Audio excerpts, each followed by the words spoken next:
велики, все это ерунда, все это какая-то чушь. Блин, не хватает штатива какого-то, что ли, что-то такое, на что можно поставить эту камеру. О, как-то так.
Я бы не хотел, чтобы мой канал был о великах. Я бы не хотел фокусироваться на великах или там на мопедах, на чем-то таком.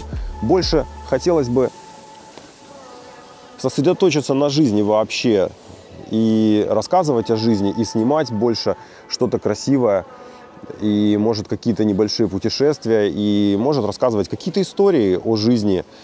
Может это поможет кому-то, так как истории других людей помогли мне в жизни.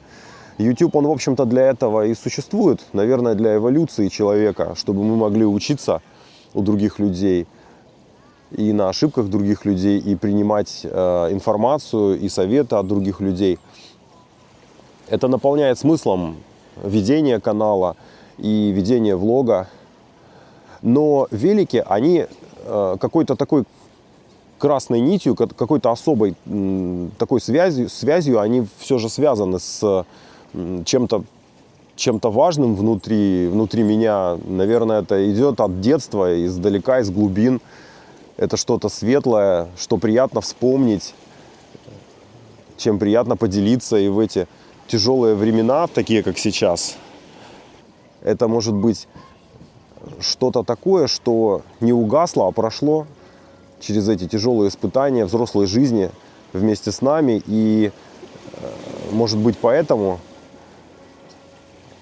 когда тяжело и когда сложно, мы опираемся на что-то простое и понятное, что дает нам силу,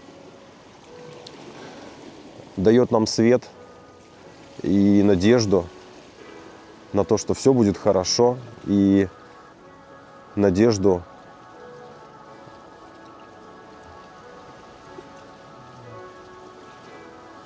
на то, что тяжелые времена пройдут. Изначально была задача покататься, исследовать окрестности. Западное Черноморье – это удивительные места. В принципе, как и все Черное море, это что-то удивительное. Лучший пояс на планете.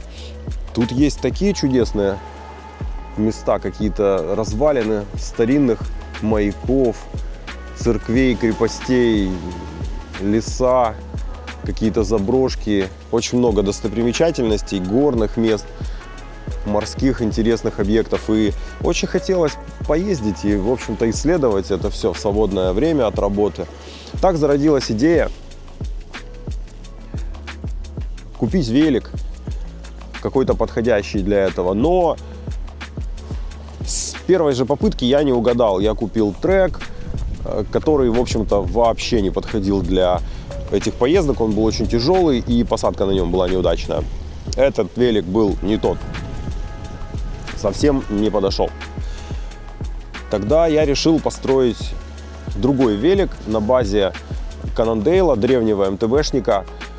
Офигенный велик получился, такой больше классический гревел, такой очень легкий, офигенно накатистый, класснейший просто велик. Но этот велик у меня забрала младшая дочка, и я остался и без него. Снова моя мечта покататься по окрестностям рухнула, и, в общем, остался я, в общем-то, опять без подходящего велика.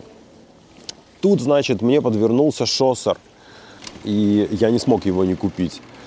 Этот шоссер – это что-то невероятное. Итальянская скрипка, произведение искусства. Я о таком и мечтать не мог. Ну, вообще не в ту степь, скажете. Ну да, это, конечно, не велик для путешествий, так уж точно. Но я не смог пройти мимо. Я увидел его в обычном ломбарде, замученный, в ужасном состоянии. У него просто были сгнившие спицы. Я восстанавливал его полностью с нуля. Он разбирался полностью, перекрашивался. Я восстанавливал полностью все ступицы, втулки, новые спицы. Спицы найти было, кстати, очень тяжело. И на переднее колесо там такая какая-то длина, я не смог, на 298, по-моему, миллиметров спицы я нашел бэушные, но даже новые я не смог заказать, в принципе. Не нашел вот где заказать эти спицы. Перекрашивал раму, оборудование там на нем стоит Shimano 600 в великолепном состоянии, несмотря на года. Где-то он гнил на балконе у кого-то, этот велик, в ужасных условиях. И мне удалось его восстановить, но на сегодняшний момент я на нем так ни разу и не катался. Этот велик, в общем, тоже не в ту степь. И остался я все равно без велика для путешествий, как бы.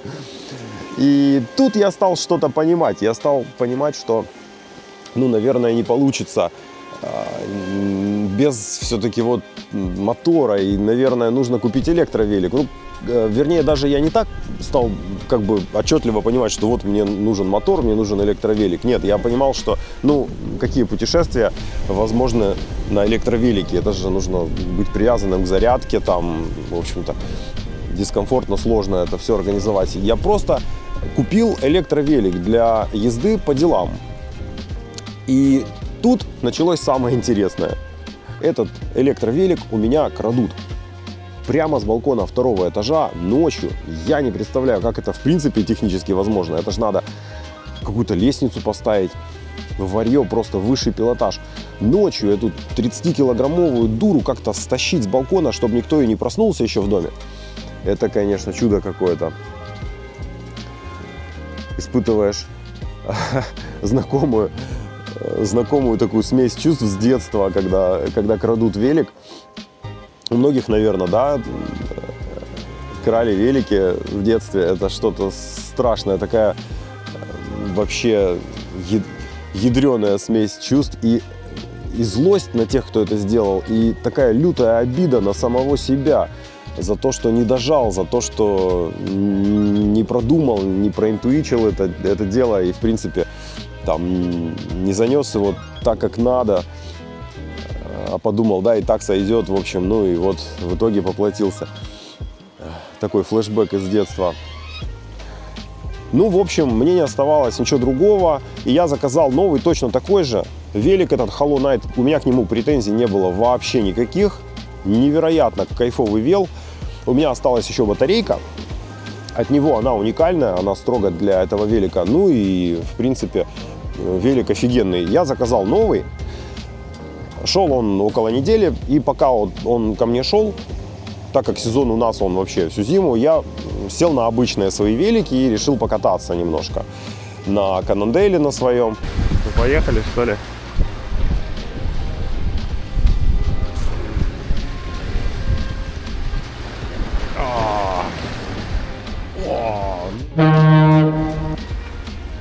Давно Антоха педали не крутил. Все электрик, да электро, но электрик в стиле. И теперь Антоха работает ножками. Ну, наверное, тоже полезно, но, конечно, велик жалко. И главное, на что хороший был, вот насколько удачный был велик, ну просто не передать. Я так его хорошо настроил под себя. Настолько классно он ездил, так меня радовал, и потеря сильно огорчает. Конечно, обидно. Вот, кое-где даже лед. Так как сезон у нас он вообще всю зиму, я сел на обычные свои велики и решил покататься немножко на Канонделе на своем. И понял, что, наверное, я никогда больше не вернусь на обычный велик без мотора. Наверное, эпоха обычных великов на педалях, наверное, для меня она прошла. Уж точно я не куплю больше обычный велик без мотора, не электровелосипед. Вот так уходят эпохи. С детства мы знали эти велосипеды и катались на них, и я был вообще уж на них помешан. И вот теперь я понимаю, что больше обычный велик я не куплю. Ну что ж, прогресс не остановишь. Ну, это связано со многими факторами, но и цена, за 1000 евро что мы можем купить, если говорить о простых великах? Ну, какой-то базовый велик, там, не знаю, там, с простым навесом, он будет довольно тяжелый, и кучу денег надо вкладывать еще в апгрейд. И за, в принципе, ту же 1000 можно купить, готовый велик электрический, который, летит просто как ветер. Когда после электровелика садишься на обычный, не хватает этого магического подхвата, этой тяги, ты ее так ждешь, а ее нет. И, ты такой, да как так вообще ездить можно? Как-то уже не то. Но электровелик меня разбаловал, и я понял, что нет, я больше не вернусь на обычный велик. Мои велосипеды, они останутся, вряд ли я буду их там куда-то распродавать или менять, хотя есть мысль заняться такой установкой кареточного мотора на один из моих великов, интегрировать туда кареточный мотор, посмотреть, как это пойдет. И вот мне интересно, насколько будет кареточный мотор совместим с планетарной втулкой, как это работает вместе. Если у кого-то есть положительный опыт, то отзовитесь, напишите, стоит связываться или нет. Планетарка у меня, по-моему, на 7 скоростей. Nexus. Выдержит ли она или начнет, может, проскальзывать, прощелкивать, стоит ли связываться с этой историей или нет. Так бывает в жизни. Все идет вперед. Развитие происходит постоянно. И, наверное, пришло время сказать, что эпоха великов, наверное, она заканчивается. И потихонечку мы входим в эпоху электровеликов. Каждый день вообще происходит столько нового, что можно с ума сойти. Я недавно спросил у GPT-чата во время изучения английского языка. Говорю, слушай, ты такой умный, а вот учителя английского языка, что же будет с ними, если можно теперь вот так вот с тобой коммуницировать? Он говорит мне, учителя пропадут. Учителя пропадут. Вот так в один момент мы узнаем, что учителя, преподаватели, люди, которые всю жизнь посвятили изучению каких-то предметов, они просто пропадут за ненадобностью в каком-то там обозримом будущем, потому что их вытеснит какой-то ИИ или там что-то в этом роде. Представляете, как бывает? Да, в этом видосе я хотел все же сказать несколько слов об этом велике конкретно в преддверии сезона. Может, кто-то захочет заказать что-то подобное. Может, кому-то будет интересно послушать ревью и какие-то обновления по поводу этого велика, вот новой его модели. В принципе, по изменениям довольно они немногочисленные. По плохим изменениям сиденья мне пришло такое узкое и довольно твердое. В предыдущей версии сиденье было круче значительно. Мне пришлось докупать с Алика сиденье, чтобы было помягче. И сиденье пришло тоже не без проблем. То такое, в принципе, неважная штука. По негативным сторонам, в принципе, наверное, те же самые тормоза, это не изменения. Они как были полнейший просто трэш, так и остались. Я их выкинул сразу, купил обычные механические Shimano, поставил. Вообще класс, ничего не скрипит, езжу офигенно. Что по изменениям в худшую сторону еще? наверное, сиденье. Это единственное, что изменилось в худшую сторону. Вот реально за качеством они следят и улучшают, наверное, все больше качество своей продукции. Из улучшений побольше пунктов. Резина пришла классная, вот CST, вот, которую я бы и хотел изначально. В прошлой версии резина у меня была другая, какая-то там Ikea, ну, она немножко более жесткая, и протектор чуть-чуть другой. У этой резины протектор классный, мне нравится, она вообще классно подходит, универсальная такая резина для всего, очень хорошая. По смазке, как будто они смотрели мой видос по поводу этого велика, и смазка пришла уже хорошая и такая, чувствуется, что как бы качество смазки получше. Смазку я даже не менял, только настроил педали и настроил переднюю втулку. В общем, все, больше я ничего не делал. И да, кстати, вот восьмерка на переднем колесе, по минусам еще восьмерка на переднем колесе, она как была, так и осталась. И такая лютая, пришлось тоже ее равнять. И в принципе все. Единственное, что, конечно, цена на этот велик поднялась на 100 евро. В этот раз я уже заплатил где-то там что-то в районе 950, что-то такое там евро. И в принципе, ну, цены растут, понятное дело. Год прошел, вот цена поднялась. Делайте выводы. То же самое, кстати, по тормозам, можно сказать. Полгода назад я покупал у нас в розницу, здесь в магазинах, тормоза механические. Они стоили по 25 евро каждый суппорт. Менял я только суппорта. Сейчас уже по 30, вот полгода прошло. То есть цены растут, цены прут постоянно. Если собираетесь брать, не оттягивайте этот момент, потому что, в принципе, дальше будет только дороже. Да, ну, в общем-то, и все. Все остальное на офигенно стабильном, хорошем уровне. Самое главное, мотор, он очень тихий. Работает очень приятно, не шумит, как не надо. Идет отлично, мощность вся та же самая. В комплекте есть наклеечка 250. Написано, можно наклеить, чтобы если мент какой-то там придерется, типа там, блин, вот там. Хотя у нас такого вообще нету, как в Германии, видел там видос. Полицейские на каком-то стенде там крутят, короче, какие-то электровелики, чтобы посмотреть, сколько ж у него реальная мощность. Не, у нас такой всем пофиг, ездить ты на чем угодно, главное, чтобы педали были. Чтобы были педали, чтобы они крутили заднее колесо, и тогда катайся ты хоть, блин, к сурону педали приделай, и это будет окей.